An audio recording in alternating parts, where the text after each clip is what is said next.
राधे राधे श्री हरदास। कैसे हो आप सभी लोग? ठाकुर जी की कृपा से बहुत अच्छे हो गए। और आज आप सभी प्रभु प्रेमियों को बता दूं, आज है मोक्षदा एकादशी। तो आप सभी प्रभु प्रेमियों को मोक्षदा एकादशी की ढेरों शुभकामनाएं।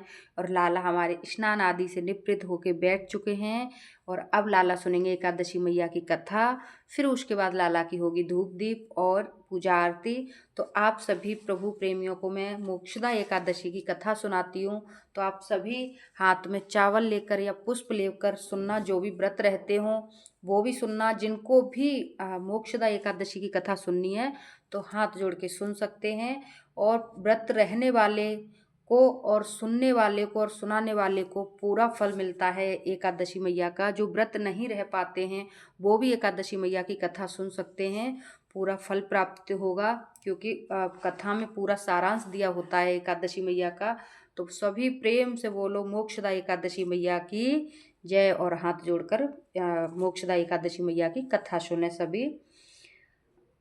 श्री युधिष्ठिर बोले कि हे भगवान, आप सबको सुख देने वाले और जगत के पति हैं, इसलिए मैं आपको नमस्कार करता हूँ। और कृपा कर मेरे एक संशय को दूर कीजिए। मार्गशीर्ष माह के शुक्ल पक्ष की एकादशी का नाम क्या है? उस दिन कौन से देवता की पूजा की जाती है और उसकी विधि क्या है?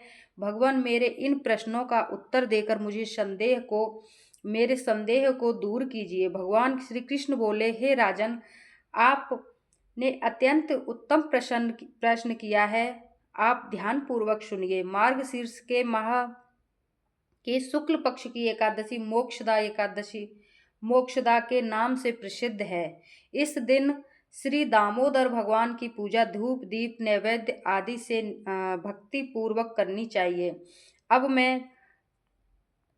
मैं एक पौराणों की कथा कहता हूँ। इस एकादशी के व्रत के प्रभाव से नरक में गए हुए माता पिता पुत्र आदि को स्वर्ग की प्राप्ति होती है। आप ध्यान पूर्वक सुनिए। प्राचीन गोकुल नगर में वैशामख नाम का एक राजा राज्य करता था। इसके राज्य में चारों वेदों के ज्ञाता ब्राह्मण रहते थे। रात्रि को एक दिन स्वप्न का बड़ा आश्चर्य हुआ।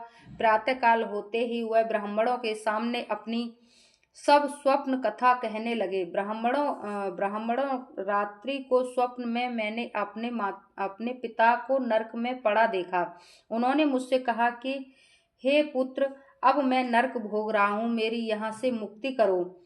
अब मैं क्या करूँ, कहाँ जाऊँ? उस दुख के कारण मेरा शरीर तप रहा है। आप लोग मुझे किसी प्रकार के तप दानी आदि को बतावें जिससे मेरे पिता को मुक्ति प्राप्त हो। उस उत्तम पुत्र का जीना व्यर्थ है जो अपने पिता का उद्धार न कर सके। राजा के ऐसे वचनों को सुनकर ब्राह्मण बोले, हे राजन, यहाँ से करीब ही वर्तमान भूत भविष्य का ज्ञाता पर्वत नाम के एक ऋषि का आश्रम है। आप यह सब बातें उनसे जाकर पूछ लीजिए, वे आपको इसकी विधि बता देंगे। राजा ऐसा सुनकर मुनि के आश्रम पर गए। उस समय चारों वेदों के ज्ञाता पर्वत मुनि दूसरे ब्राह्मण के समान बैठे थे।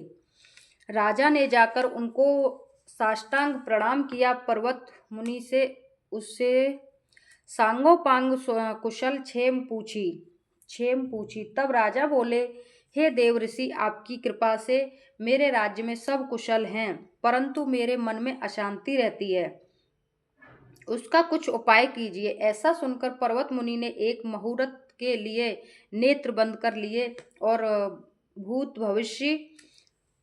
भविष्य को विचारने लगे। फिर बोले, हे राजन, मैंने योग बल के द्वारा तुम्हारे पिता के समस्त कर्मों को ज्ञान प्राप्त कर लिया है। उन्होंने पूर्व जन्म में कामातुर होकर सौत के कहने पर एक स्त्री को ऋतुदान मांगने पर भी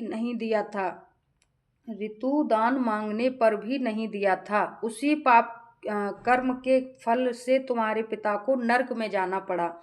तब राजा बोला, हे भगवान, मेरे पिताजी के उद्धार हेतु आप कोई उपाय बतलाइए। तब पर्वत मुनि बोले, हे राजन, मार्गशीर्ष माह के शुक्ल पक्ष में जो एकादशी होती है, उस एकादशी का आप उपवास करें और पुण्य को अपने पिता को संकल्प छोड़ दें। उस एकादशी के पुण्य के प्रभाव से अवश्य ही आपके पिता की मुक्ति होगी। मुनि के वचनों को सुनकर राजा अपने महल को आया और कुटुंब सहित मोक्षदा एकादशी का उपवास किया। उस उपवास के पुण्य को राजा ने अपने पिता को संकल्प छोड़ दिया। उस पुण्य के प्रभाव से राजा के पिता को मुक्ति मिली और स्वर्ग को जाते हुए अपने पुत्र से बोला, हे पुत्र, तेरा कल्याण हो। यह कहकर स्वर्ग को चला गया। मार्गशीर्ष माह के एक शुक्ल पक्ष की मोक्षदा एकादशी का व्रत जो व्रत करते हैं उनके समस्त पाप नष्ट हो जाते हैं और अंत में स्वर्ग लोक को जाते हैं। इस व्रत से बढ़कर मोक्ष देने वाला दूसरा कोई भी व्रत नहीं है। इस कथा को सुनने व पढ़ने से वाजपेयी यज्ञ का फल प्राप्त होता है। बोल मोक्षदा एकादशी मैया की जय। सभी प्रभु प्रेमियों की जय। राधे राधे। जय श्री कृष्णा। आप सभी प्रभु प्रेमियों को राधे राधे। और मोक्षदा एकादशी की कथा मैंने आपको सुनाई है।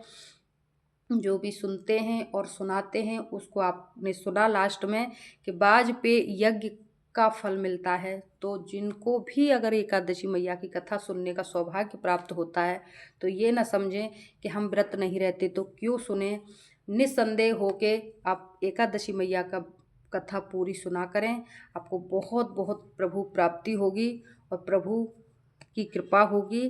तो अब मैं इस वीडियो को करूँगी यहीं पर एंड, क्योंकि मुझे लाला की आगे पूजा करनी है, भोग प्रसादी लगाना है। मैंने केवल वीडियो का टाइटल यही रहेगा, मोक्षदा एकादशी की कथा, इसलिए इस वीडियो को यहीं पर करूँगी एंड। आगे अपने लाला की सेवा रेडी रखूँगी।